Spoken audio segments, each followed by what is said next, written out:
आता बरेच शेतकरी हा डिजिटल पॅनल वापरतात आणि आम्हाला फोन येतो की ह्याच्या सेटिंग कशा करायच्या किंवा त्यांना ह्या सेटिंगचा अर्थ माहीत नाही. एकदा जोरात दाबून सोडलंय. लक्षात ठेवा, तुम्ही बटन दाबल्यानंतर साधारणतः 1-2 सेकंद ते दाबून धरा.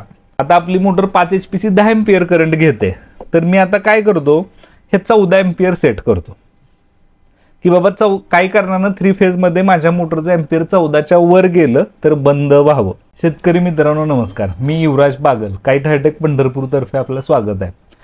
आता बरेच शेतकरी हा डिजिटल पॅनल वापरतात आणि आम्हाला फोन येतो की ह्याच्या सेटिंग कशा करायच्या किंवा त्यांना ह्या सेटिंगचा अर्थ माहीत नाही की काय. तर लक्षात ठेवा शेतकऱ्यांनो की इथं 3 डिजिट डिस्प्ले, तर याच्यामध्ये आपण काही ठराविकच अक्षरं दाखवू शकतो. त्यामुळे आपण त्याचे शॉर्ट फॉर्म वापरलेले आहेत आणि त्या शॉर्ट फॉर्मचा अर्थ काय आणि त्याच्या सेटिंग कशा लावायच्या हे मी तुम्हाला सांगतो. तर हा पॅनल जोडायचा कसा हे आपण ह्याच्या आधीच्या व्हिडिओमध्ये सांगितलंय, त्याप्रमाणे तुम्ही जोडून घ्या. सेटिंग कशा करायच्या, तर कधी पण तुम्ही ज्यावेळेस सेटिंग करताना सगळ्यात प्रथम पॅनलचे दोन्ही बटन हे बंद करून ठेवायचे. हे सगळ्यात महत्वाची गोष्ट आहे. 2 फेज आणि 3 फेज तुमच्या पॅनलची दोन्ही बटन ही बंद पाहिजेत. त्यानंतर तुम्ही तुमचा पॉवर सप्लाय चालू करून घ्या, म्हणजे फ्यूजा टाकून घ्या. आता मी इथं पॉवर सप्लाय सुरू केला. त्यानंतर काय होतंय की माझ्या ॲटोमध्ये डिस्प्लेमध्ये हे लाईट आलेली, हे सॉफ्टवेअरचं व्हर्जन दाखवतंय. आता मी इथं 3 फेज सप्लाय दिलाय, 2 फेज दिलाय म्हणजे सध्या, तर हे 420 व्होल्टेज दाखवतंय. हे तुम्हाला क्लिअर दिसतंय का की हे 420 व्होल्टेज दाखवतंय. त्यानंतर इथं बटन आहेत, एक ग्रीन कलरचं आहे त्याला आपण अप नाव दिलंय, मधलं मेनू आणि सेट्स आहे, आणि तिसरं लाल कलरचं आहे त्याला डाऊन हे नाव दिलंय. तर तुम्ही मोबाईल वापरता, कसं वापरता, मेनूमध्ये जाण्यासाठी, म्हणजे तुम्हाला मेनू असतात, तर त्याच्यावर पूर्वी आपण बटनाचे मोबाईल वापरत होतो नोकियाचे. तर आपण मेनूमध्ये जाण्यासाठी आधी मेनूवर दाबायचो, मग आतमध्ये जायचो, परत एंटर केलं की त्याच्या आतमध्ये जायचो आणि वर खाली स्क्रोल करायचो. हे तितकं सोपं आहे. आणि लक्षात ठेवा, हे बटन आहे, हे जोरात एकदा दाबून सोडायचं आहे. आता मी हे बटन आहे, साधारणतः हे मी तुम्हाला आता इथं दिसत असेल, हे मी एकदा जोरात दाबून सोडलंय. लक्षात ठेवा, तुम्ही बटन दाबल्यानंतर साधारणतः 1-2 सेकंद ते दाबून धरा. तसं आपण का ठेवलंय की ते काही शेतकऱ्यांना बाबा खूप फास्ट जर होत असेल तरी त्यांना कन्फ्युजन होतं आणि खूप स्लो होत असेल तरी कन्फ्युजन होतं. त्यामुळे मी हे बटन 2 सेकंद दाबून सोडलं की हा पहिला ऑप्शन आला 3DR. इथं तुम्हाला क्लिअरली दिसतंय 3 आकडा आहे आणि D आहे आणि R आहे. 3DR म्हणजे 3 फेजचं ड्राय रन. तर हा तुम्हाला सेट करायची जनरली गरज नाही. ज्यावेळेस तुम्ही पॅनल मनानं जोडता पहिल्यांदा आणि मेनूचं बटन दाबून धरता किंवा जोडला पहिल्यांदा तो ऑटोमॅटिक जो काय एम्पियर आहे तो सेट करून घेतो.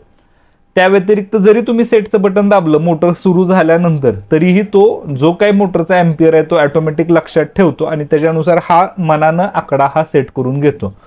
त्या व्यतिरिक्त जर तुम्हाला काय सेट करायचं असेल तरी तुम्ही सेट करू शकता. 3DRचं काय फायदा आहे की एक तर हा 3 फेज मध्ये, 3 म्हणजे 3 फेज मध्ये आणि DR म्हणजे ड्राय. आता बऱ्याच शेतकऱ्यांचे फोन काय येतात की आमच्या विहिरीत पाणी आहे पण पॅनलनं ड्राय रन म्हणून बंद केलं. लक्षात ठेवा, कुठलाही पॅनल घ्या, ॲटो घ्या, त्याला तुमच्या मोटरला पाणी आहे नाही, बोरमध्ये पाणी आहे नाही, विहिरीमध्ये पाणी आहे नाही हे कळत नाही. आपण ड्राय रन कशावरनं ठरवतो, त्या मोटरच्या एम्पियरवरनं ठरवतो. जनरली कुठलीही तुम्ही 3 फेज किंवा सिंगल फेजची इंडक्शन मोटर घेतली जी तुम्ही शेतात वापरता, तिचं नेचर कसं असतं, जर तुम्ही ती मोटर खूप स्टँडर्ड असेल तर 3 फेजला जर ती 10 एम्पियर करंट घेत असेल तर ज्यावेळेस ड्राय रन होते म्हणजे मोकळी फिरते म्हणजे पाणी संपतं, त्यावेळेस तिचं एम्पियर हे 30% खाली येतं, म्हणजे 7 एम्पियर हे तिनं घ्यायला हवं. पण हे मी सांगतोय स्टँडर्ड मोटरचं. सध्या मोटरा ह्या स्टँडर्ड राहिल्या नाहीत, कॉपरचे रेट वाढल्यामुळे त्यातल्या ॲल्युमिनियमचे पार्ट्स हे वाढलेले आहेत. रोटर दिवसेंदिवस बरेच हलके येत आहेत, त्यामुळं फार तर 10% किंवा काही ज्या राजकोट अहमदाबादच्या मोटर आहेत त्यांना अगदी मी 5% बघितलंय.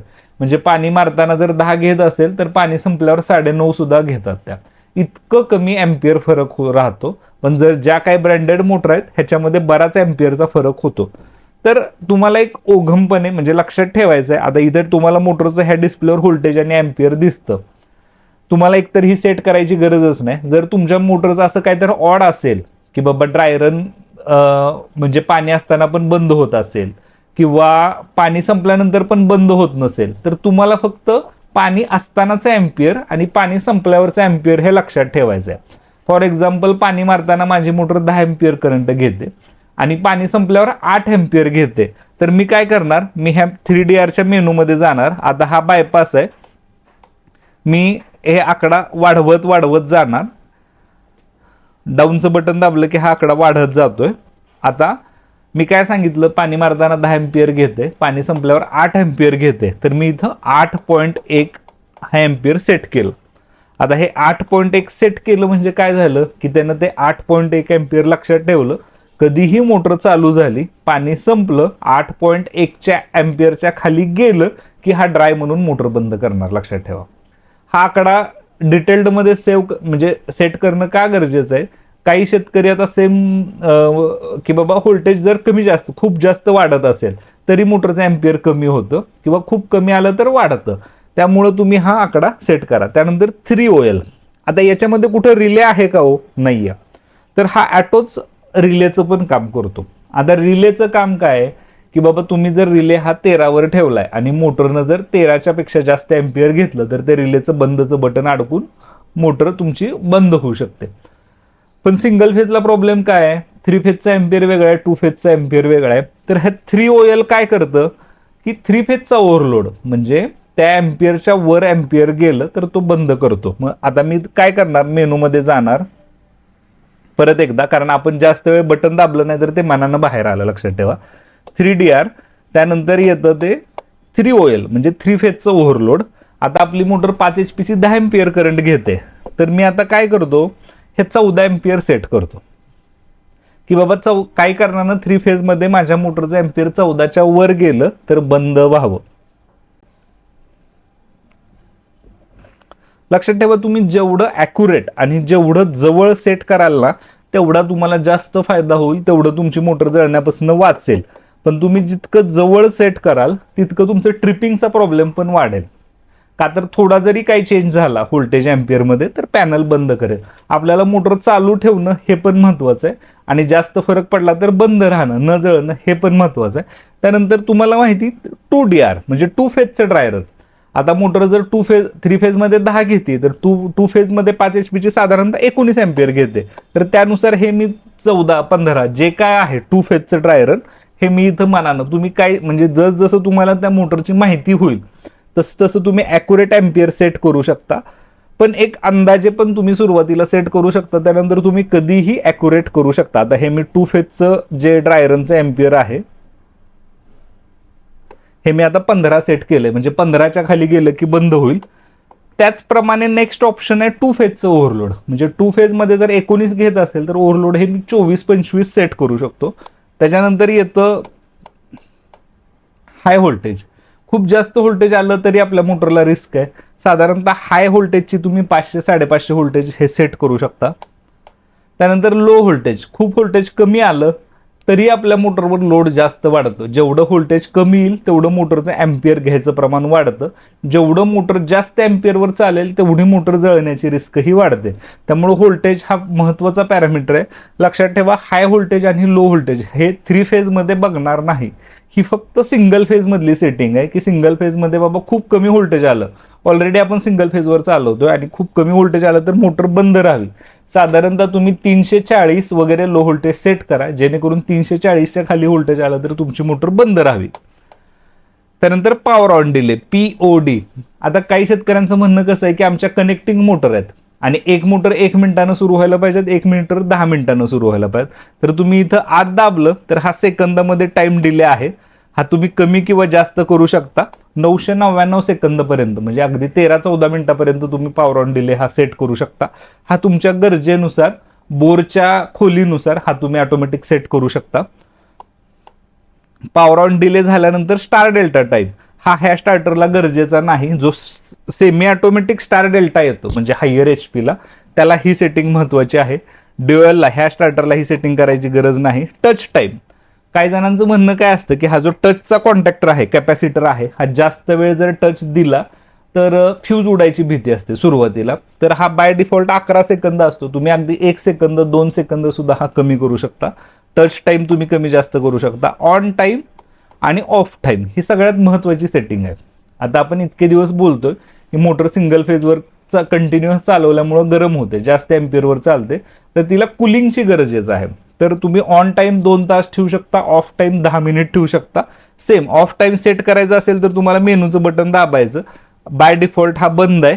तुम्ही जर लाल बटन दाबलं तर तो वाढत जातो. हा 10 मिनिट झाला. तुम्हाला जेवढं पाहिजे तेवढं ऑन टाइम ऑफ टाइम हा मिनिटामध्ये सेट होऊ शकतो. त्यानंतर येतो हा रिस्टार्ट टाइम.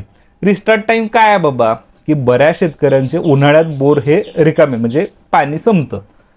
हे काय करतं, ड्राय रन झालं, पाणी बंद झालं, बऱ्याच शेतकऱ्यांचं असं म्हणणं आहे की 1-2 तासाचा गॅप दिला की परत 15-20 मिनिट मोटर चालते.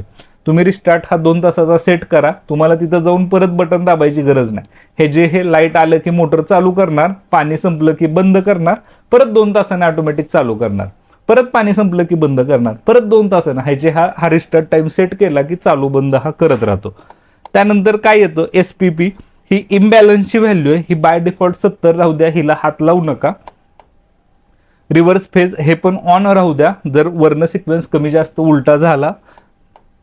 JLU आता हे काय आहे, ज्यूसचं लो व्होल्टेज हे सगळ्यात महत्वाचं आहे.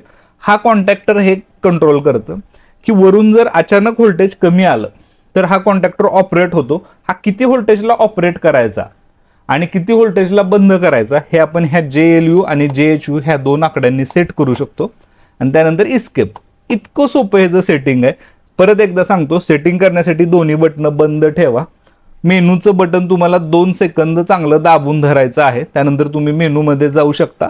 त्यानंतर तुम्ही ह्या बटनानं कमी जास्त जो काही तुम्हाला पाहिजे तो करायचा असेल. परत हाय व्होल्टेजमध्ये जायचं असेल तर हेच बटन दाबा, आतमध्ये जातं. कमी जास्त करायला अप आणि डाऊनची बटनं वापरू शकता. तर अशा प्रकारे तुम्ही कुठल्याही ऑटोचं, आपल्या काईट हायटेकच्या बऱ्यापैकी सगळ्या ऑटोच्या सेटिंग ह्या अशाच आहेत. तुम्ही कोणत्याही ऑटोच्या सेटिंग या प्रकारे करू शकता. या व्यतिरिक्त जर तुम्हाला काही डाऊट असेल तर आमच्या दिलेल्या पत्त्यावर तुम्ही संपर्क साधा. धन्यवाद.